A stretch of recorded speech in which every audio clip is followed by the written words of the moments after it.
जय हिंद बच्चों, आप सभी लोगों का हमारे चैनल जेके एजुकेशन यात्रा बाई जेके सर क्लासेस में स्वागत है।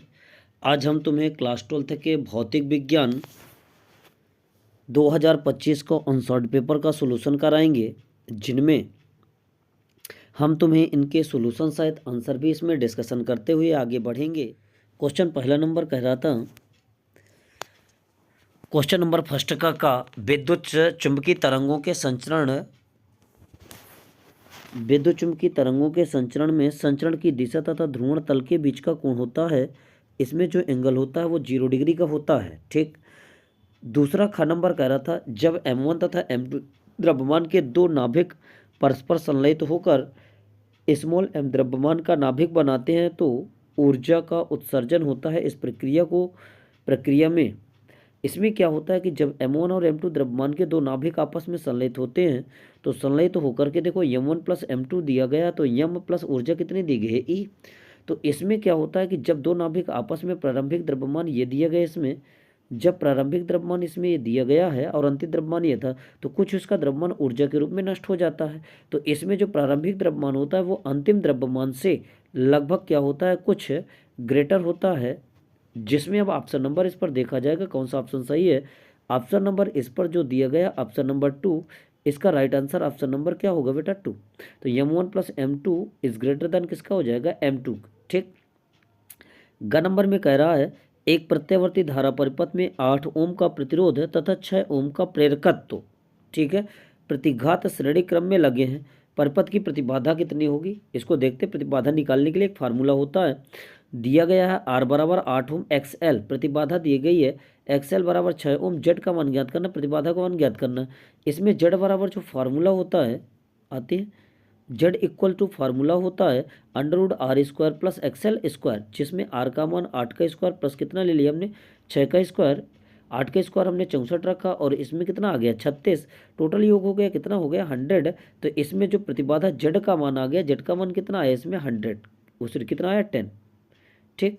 इसमें यही इसका जो आंसर होगा 10, ये क्या होगा, इसका सही होगा। इसमें प्रतिबाधा एक प्रकार का रेजिस्टेंस होता है जिससे इसका मात्रक क्या रखा गया, ओम। चलो ठीक है, आगे आते हैं अपने क्वेश्चन पर। क्या करा था, इसमें कितना हमने निकाला, 10। तो इसका जो आंसर सही होगा, आंसर इसमें गा का आंसर नंबर ठीक होगा 10। ठीक। अगले क्वेश्चन में आते हैं, निर्वात की विद्युतशीलता का मात्रक है। विद्युतशीलता को एप्सिलॉन नॉट कहते हैं। निर्वात की विद्युतशीलता को किससे रिप्रेजेंट करते हैं, एप्सिलॉन नॉट से। तो एप्सिलॉन नॉट का मात्रक पूछा है, तो इसमें कूलाम के नियम के अनुसार इसमें होता है, कूलाम का नियम ये होता है F बराबर 1/4 एप्सिलॉन नॉट Q1 Q2 अपन कितना होता है R²। जहाँ एप्सिलॉन नॉट का हमें क्या ज्ञात करना है, मान वैल्यू ज्ञात करना। एप्सिलॉन नॉट की वैल्यू ज्ञात करने के लिए तो एप्सिलॉन नॉट को इधर ले आया, F कहाँ आएगा, इसके नीचे आ जाएगा। जब नीचे आ जाएगा तो आवेश का मात्रक कूलाम इंटू क्या होता है, कूलाम। इसमें दूरी का मात्रक मीटर², बल का मात्रक क्या हो गया, न्यूटन। तो इसमें एप्सिलॉन नॉट का मात्रक निकालना है, तो एप्सिलॉन नॉट का मात्रक जो हो जाएगा कूलाम का मल्टीप्लाई कूलाम से हो तो कूलाम स्क्वायर प्रति न्यूटन मीटर स्क्वायर, ये इसका क्या आ गया, मात्रक। ठीक। इसमें जब इसका मात्रक ये हम लिख देते हैं, इसमें कूलाम स्क्वायर प्रति न्यूटन मीटर स्क्वायर। ठीक। तो चलो आते हैं इसमें आंसर चेक करते हैं इसमें कौन सा सही होगा। तो देखते हैं अंगा नंबर जो दिया गया है, अंगा नंबर में कौन सा था ये, नहीं घा नंबर का। तो इसमें देखो ऑप्शन बी जो है कूलाम स्क्वायर प्रति न्यूटन मीटर स्क्वायर। ठीक। अगला क्या था, न्यूनतम आवृत्ति की विद्युत चुम्बकीय तरंगे उत्पन्न करता है। जो सूक्ष्म तरंगे होती हैं, ये सूक्ष्म तरंगे क्या होती हैं, न्यूनतम आवृत्ति की विद्युत चुम्बकीय तरंगे उत्पन्न करते हैं। ठीक। अनुचुंबकीय पदार्थ की चुंबकीय प्रवृत्ति परम ताप से किस प्रकार संबंधित होती है, भैया अनुचुंबकीय पदार्थ की जो प्रवृत्ति होती है उसको चाई से प्रदर्शित करते हैं। चाई इक्वल टू होता है 1/, किसके होता है, टी के, अर्थात तापांतर के क्या होता है, व्युत्क्रमानुपाती होता है। ठीक। तो तापांतर के व्युत्क्रमानुपाती होता है, इसको ऊपर ले जाएंगे तो यक्स इक्वल टू हो जाएगा टी की पावर कितना हो जाएगा, -1। इसमें जो ऑप्शन होगा टी की पावर -1 वाला ऑप्शन क्या होगा, सही। इस पर देखते हैं, ऑप्शन में आते हैं।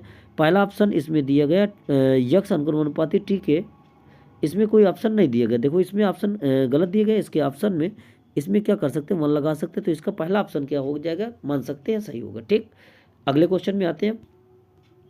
इसके हमने जितने क्वेश्चन थे 5 के 5 हमने क्वेश्चन इसके सॉल्व कराए, इनमें से जितने भी बहुविकल्पी थे। अब आगे आते हैं अगले क्वेश्चन पर। अगला क्वेश्चन क्या कर रहा था, खंडवा में आते हैं। खंडवा में कहा था पूर्णांतरिक परिवर्तन से क्या तात्पर्य, किरण आरेख बनाकर समझाइए।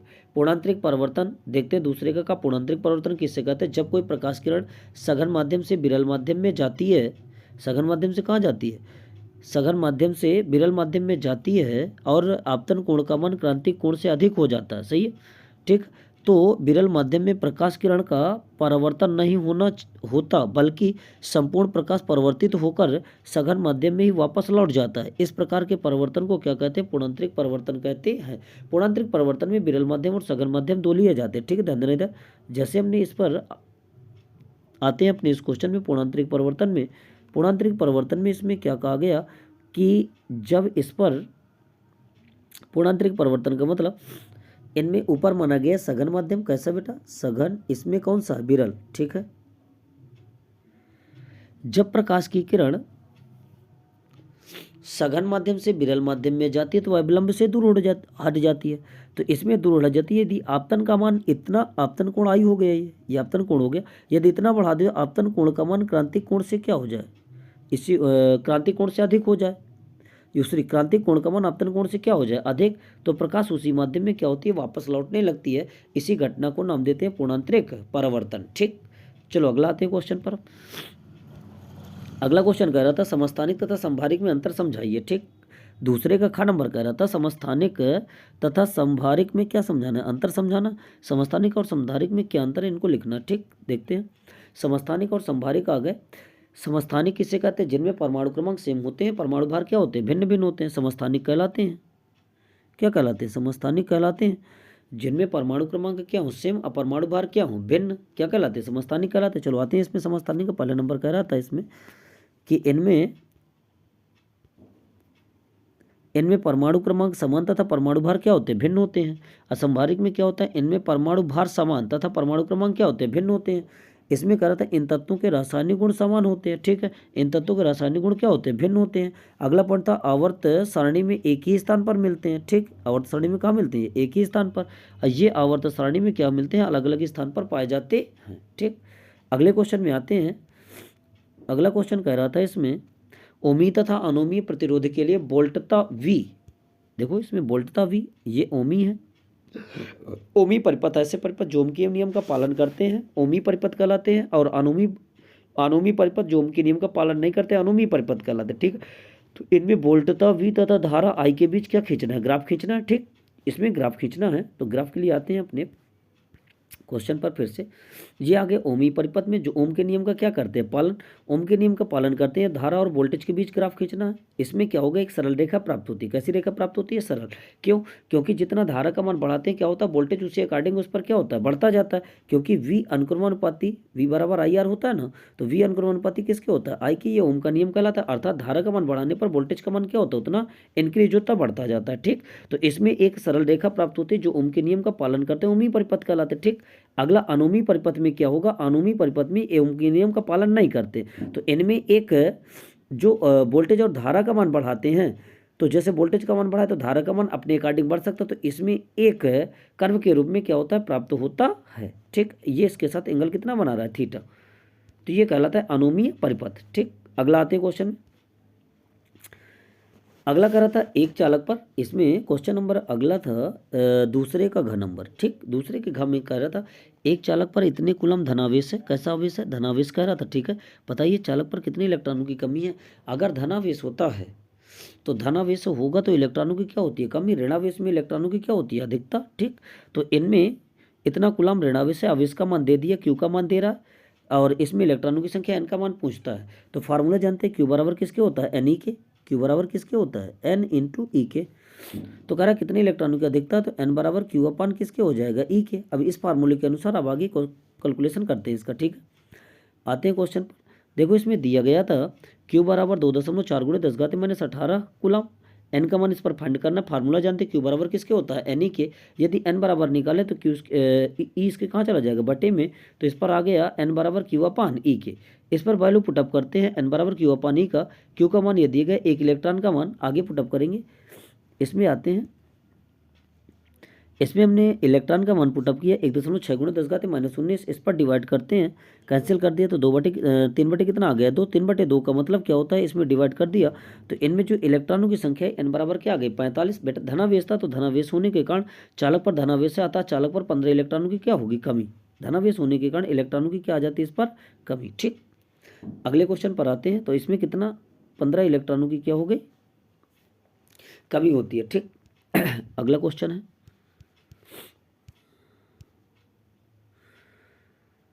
कह रहा था एक प्रत्यावर्ती, कौन सा क्वेश्चन है इसमें, दूसरे का अंगा नंबर। ठीक किसी प्रत्यावर्ती धारा परिपथ में वोल्टेज V समीकरण दिया था गया था, V बराबर 40 साइन 100 पाई टी होता है, वोल्ट द्वारा प्रदर्शित किया गया समय t सेकंड में समय वोल्टता ग्राफ पैमाने पर पूरे चक्र के लिए बताइए। ठीक इसमें एक डायग्राम बनाना, समय वोल्टता ग्राफ के बारे में बताना। ठीक है, आगे आते हैं क्वेश्चन पर, सोल्यूशन पर अपने। ठीक सोल्यूशन था इसमें दिया गया है वोल्टेज V बराबर 40 साइन 100 पाई टी, इसके लिए एक समीकरण होता है V बराबर V not sine omega T से तुलना कर सकते हैं इसके। V नॉट बराबर 40 वोल्ट दिया गया, इसमें ओमेगा बराबर कितना दिया गया 100 पाई। तो हम फार्मूला जानते हैं ओमेगा बराबर कितना होता है 2 पाई एफ, जहाँ एफ बराबर फ्रिक्वेंसी होती है, तो इससे एफ का मान फाइंड कर सकते हैं। देखो ओमेगा का मान यहाँ पर रख दिया 2 पाई एफ इंटू कितना हो गया 100 पाई, तो पाई से पाई क्या हो गया कैंसिल, ये पाई से पाई कैंसिल, तो एफ बराबर आ गया 100/2। 100/2 का मतलब एफ बराबर 50 हर्ट्ज, कितना आ गया 50 हर्ट्ज। जब इसकी फ्रिक्वेंसी आ गई तो फ्रिक्वेंसी से क्या फाइंड करते थे, फाइंड कर सकते हैं इसमें टी का मान, टी बराबर 1/f है, तो इसमें आ गया कितना आ गया 100/f, कितना लिख सकते हैं 100/f, तो ये आ गया 100/f। ठीक इस पर अगर बात करेंगे तो 100/f इसका टी निकाला है, तो अगर इस पर डिवाइड करेंगे, टी से डिवाइड कर देते तो इसमें कितना आ जाता है 0.50 दूना 100, 0.02 आ गया। तो इसमें आगे इसका आवर्तकाल टी का मान आ गया। इनके बीच में ग्राफ खींचना है, ग्राफ खींचने के लिए आते हैं ग्राफ में, ये इसका ग्राफ दिया गया है। इसमें ग्राफ में क्या होता है, ये एक्स एक्सिस, ये वाई, ये एक्स एक्सिस माना गया, इसको कौन सा एक्सिस माना गया वाई, इसको माना गया एक्स एक्सिस। ठीक है, ये एक्स एक्सिस है। इनके अगर धारा के बीच में ग्राफ खींचते हैं तो ये कर्व बनाते हुए धारा जाती है। तो इसमें अधिकतम वोल्टेज का मान V बराबर 40 वोल्ट इस पर दिया गया है। एक चक्कर, ये जो यहाँ से यहाँ तक गया है पूरा एक चक्कर कहलाता है, यहाँ तक ये आधा चक्कर कहलाएगा। एक चक्कर पूरा करने में जो टाइम लगता है कितना 0.02 सेकंड का टाइम लगा, तो आधा चक्कर पूरा करने में कितना लग सकता है 0.01 सेकंड लग सकता है। ठीक तो इसके बीच में जो ग्राफ खींचा गया, तो इसके वोल्टता और धारा के टाइम के बीच में ग्राफ है एक्स एक्सिस और वाई एक्सिस में। ठीक अगला आते हैं क्वेश्चन पर। अब अगला क्वेश्चन कह रहा था, इसमें देखते हैं क्या था, इसमें दूसरे का